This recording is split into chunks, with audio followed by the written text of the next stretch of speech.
Complaint ఇచ్చేందుకు వచ్చిన మహిళకి మాయమాటలు చెప్పి రెండో పెళ్లి చేసుకున్నారట ఒక సిఐ గారు.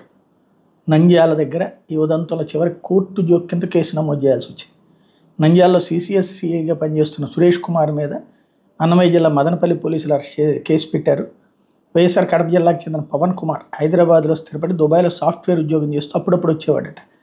2018లో కలికిరి ప్రాంతానికి చెందిన మహిళతో అతనికి వివాహమైంది. కుటుంబ కలహాల నేపథ్యంలో మదనపల్లి డిఎస్పీ కార్యాలయంలో ఫిర్యాదు చేసేందుకు వచ్చారు. అదే సమయంలో సిఐ సురేష్ కుమార్ అక్కడ ఆమెను పరిచయం చేసుకుని మాయమాటలు చెప్పిన ఆమెను రెండో వివాహం చేసుకున్నాడు. తన భార్యకి వివాహమైనట్టు పవన్ కుమార్కి 2021లో తెలిసింది. దీంతో అతను స్థానిక పోలీసులు కంప్లైంట్ చేస్తే ఎవరు పట్టించుకోలేదు. ఈ క్రమంలో 2023లో ఆ పాపకు కూడా జన్మనిచ్చింది. అతను హైకోర్టును ఆశ్రయించి 2023లో సదరు సిఐ మీద ప్రైవేట్ కేసు వేయించారు. పోలీసులు అయితే అట్లాంటి ఛార్జ్షీట్ వేయకుండా ఆలస్యం చేశారు.